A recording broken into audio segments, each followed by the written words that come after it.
Hello, Wasteland! Yes, welcome back, my brothers! That's right. So, yes, we are talking about not just Salute from last year, but also Salute from this year. Or should I say, not just talking about Salute 2023, but also Salute 2024. The 50th anniversary and the 51st anniversary, I guess. Technically, every year is an anniversary. So this is a bit of a weird video, and it's a bit of a break from the normal tradition of convention videos where people just wax lyrical about all the expensive things they bought, because I kind of want to talk about my experience with conventions and ultimately the incredible joy that is the 20-minute speed paint competition. So a lot of you, or some of you, may remember the video that I did back in 2019 about going to Salute, and I think that was the second time I'd ever actually been in my life. And always remember 2020, they had to put Salute on hold because of the old COVID. So it's quite interesting kind of returning to the convention hall and seeing the teeming throngs, the thousands of people that show up at the UK's biggest convention to look at wargaming miniatures and accessories and all the fun stuff, and all the stuff that's sold by charities. I mean, like this is the difficulty of putting this video together, because I'm dealing with footage that's a year old, but there's a lot of models that ultimately kind of get swept under the rug because they get filtered by the great rug of history, where they're just kind of a little bit chunky or a little bit ugly, or they're just something not quite polished enough about them. Then you get into the magical world of things in blisters, so things that immediately stand out. I did not buy this for £5, I bought this for £1. These Chinatown Mercenaries, which is a game or series I have never heard of in my life. Apparently this... Oh, it does have rules in it, that's neat. 2 hexagon bases, so you know we're dealing with old models here. The roughest, scouring pad-like foam you've ever seen in your life. And these 2 little guys, which I thought were especially neat. Can I just pop him in for the video? I'm not going to have these guys on hex bases, my goodness. But these, they're just goofy little street thugs that are sort of modern in appearance, because that's quite a modern jacket. So if you've ever seen Osprey Wargames Fistful of Kung Fu, these would be ideal for that. Well, at the same time, anyone who's ever watched Big Trouble in Little China, you know that these guys sort of fit that kind of theme and aesthetic. I mean, this guy's wearing a full suit and tie, and yet he's running around with nunchucks to beat people up. So, absolutely spot on. Absolutely fantastic. For £1, bargain. I can use them as thugs or background whatevers in a sci-fi game like Judge Dredd. Brilliant. Can't knock it at all. But I had no idea that it came with this. What is this? Mate, okay. Just surprises you the more you... Oh, mate. That shows the age right there, doesn't it? Yep, 2003. My goodness. Well, I'll have a dig through that at some point, maybe. It's a whole lot of stuff, I think, when you go to Salute, because you got people that will sell 3D printable stuff, you got people that will sell discount Games Workshop models, or just random miniatures and little job lots and goodie bags and you name it. And then there's kind of like the real oddball stuff. I mean, I love going to Salute and meeting the celebrities and meeting Duncan Rhodes of the Duncan Rhodes Painting Academy, or which I'm sure Joe would agree with, of course. But yes, he just gave me a very loud holler from behind the camera. But yes, as we go around, you can get a good sense of how big this space actually is as well. So, meeting Mike Hutchinson of Gaslands fame, the creator of the Wasteland. It's a wonderful feature. But there's something about going to Salute and taking part in the events. I mean, I'm not one for playing the games myself, but I love taking part in the speed painting competition. Last year I won once, and I also, as it turns out, won Best in Show, as chosen by our Lord and Saviour Duncan Rhodes. And then this year it's been quite strange because I get the feeling Duncan Rhodes really, really enjoyed that experience. And he was like, you know what, I love picking like the best painted miniature from speed paints. So of course this year what Duncan decided was to have his own speed painting competition. And instead of people only having 20 or 30 minutes to paint a model, people would get 45 minutes, and then there'd be some winner announcing ceremony at 4:30. And it wasn't really a ceremony. Nothing really happened, but you get told if you won or lost, and I think there was a prize for the winner, but there was a novelty to it, and I think it's yeah, a lot of us in this hobby look at stuff like Golden Demon or some of the real like competition painters and go, God, I'll never be able to achieve that level. Trust me, you can paint a model in 20 minutes. You can achieve this level. And if you can do it in 20 minutes, you can do it in 45. And if you can do it in 45, you can enter the contest and you could be in a chance to win a prize.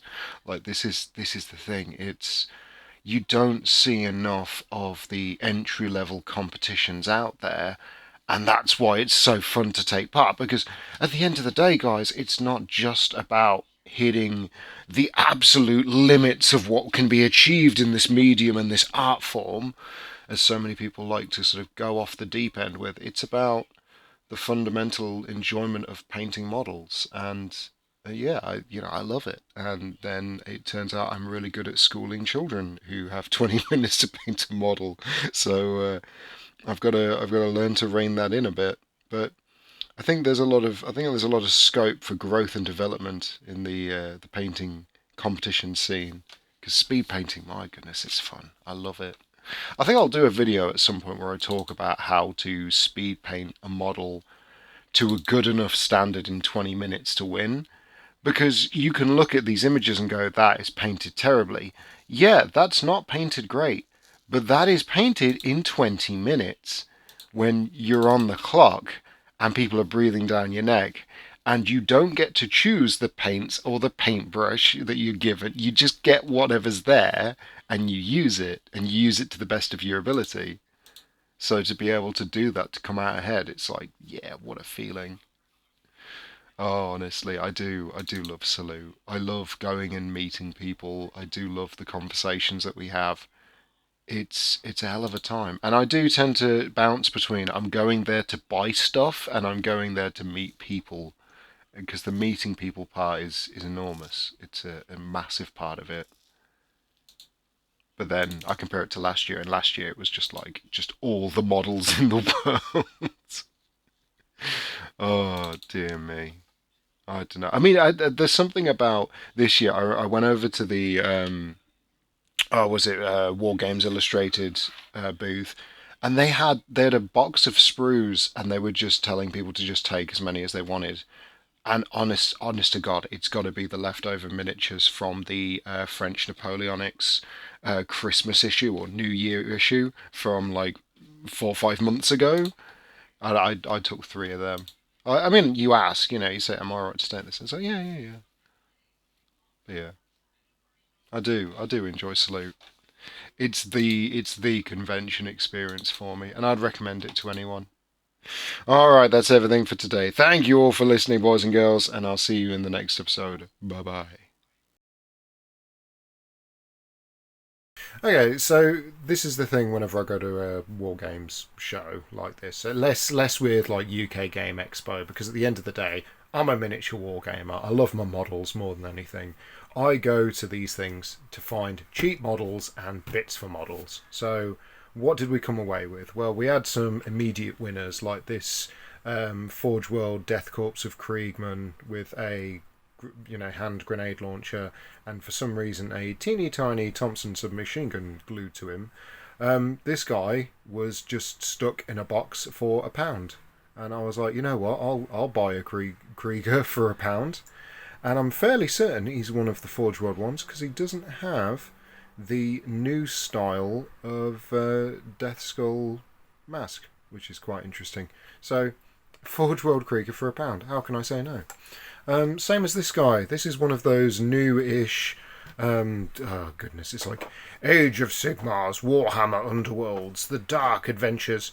£2 for this swamp-dwelling guy, from a set that I would never buy. yeah, ordinarily.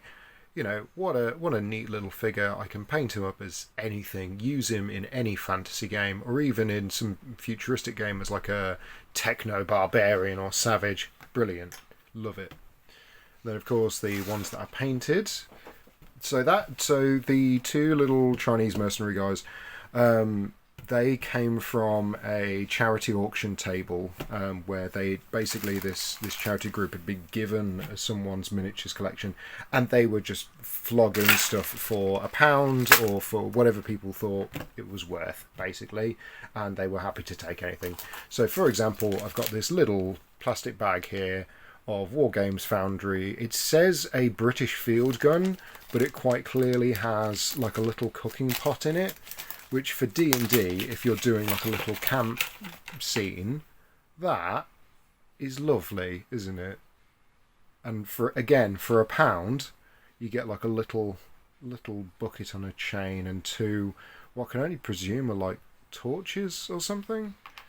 I mean, it also had a nail in there, so, you know, it is what it is at the end of the day.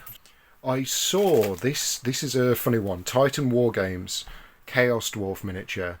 I met the guy who designed the models back in the day when online forums were a thing. The Chaos Dwarf Warhammer forum, like one of the fan forums, mate. He had his running blog where he was, well, his like running army blog thread where he was showing all of his work in progress, like green sculpts.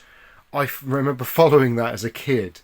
So to meet him and buy the model, it's like absolute spot on. How could I resist that? I thought that was wonderful.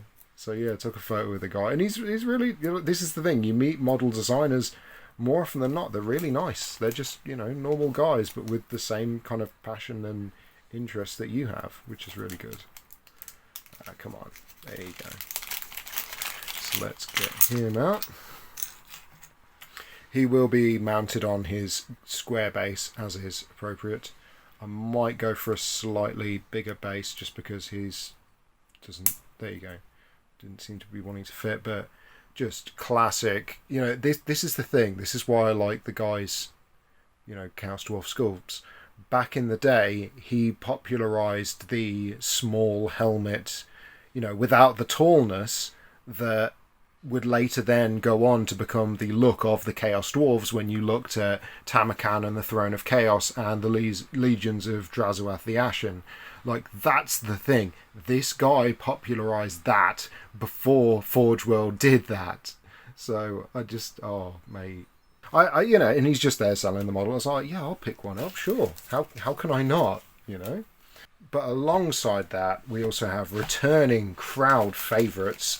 So in the also in that same bargain £1 bin, I found this little robot guy, which I want to say is like a Star Wars Legion droid or something. But mate, there's a lot going on here, and for £1, paint him up like a little medical droid or something. And Judge Dredd, banging, absolutely banging. Love it, and it's, you know, it's a good height and size as well.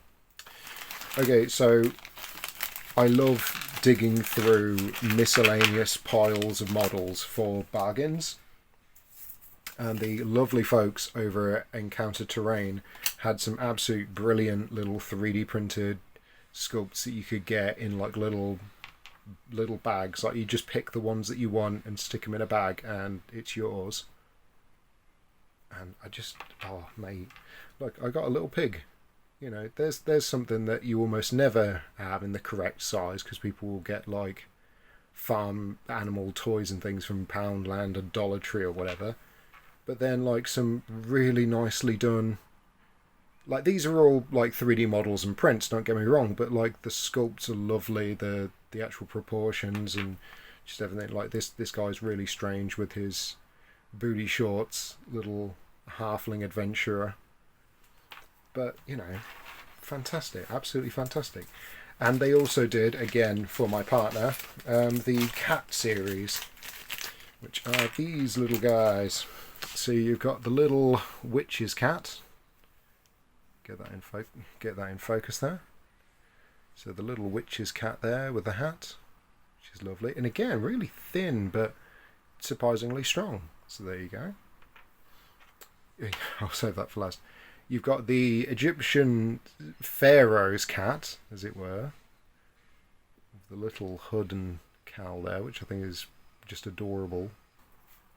And then finally, this absolute lad of a fellow is actually not a person. It's 3 cats stacked one on top of the other, wearing a coat and a hat. So like, it's just the strangest. It's just the strangest thing. But how can you not enjoy something like that? Well, I know humour's subjective, but still, I'm telling you, encounter terrain. Fantastic stuff there, and a special thank you to Joe Levin. Joe Levin. Yeah, it was really cool as well. So that represents then quite nicely all the various models and I suppose bits for models, but then that really brings us on to the next section, which you can see over there. So yes, that's right, my friends. It finally happened. It was bound to happen eventually, but I finally bought myself a copy of the Implements of Carnage sprue. Specifically, number 2, which has the buggy on it. I believe... Is it the same sprue twice? This is the thing, I've never actually owned one until today, so...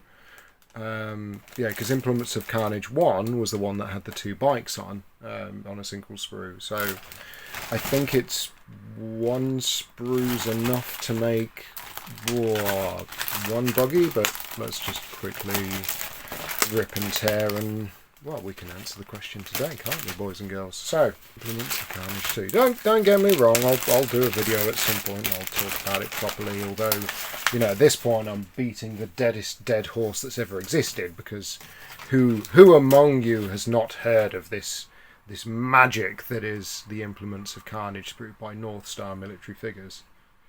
Oh, mate, it's a vision, isn't it? It's so good. Oh, it actually comes with a dirt bike as well. I never noticed that before now. That's really good. That's really good that that's included in there as well. Mate. Or is it a trike? I think it's a trike. Yes, so for ease of painting, it is best to assemble the buggy in 3 subsections, then paint these subsections and assemble them.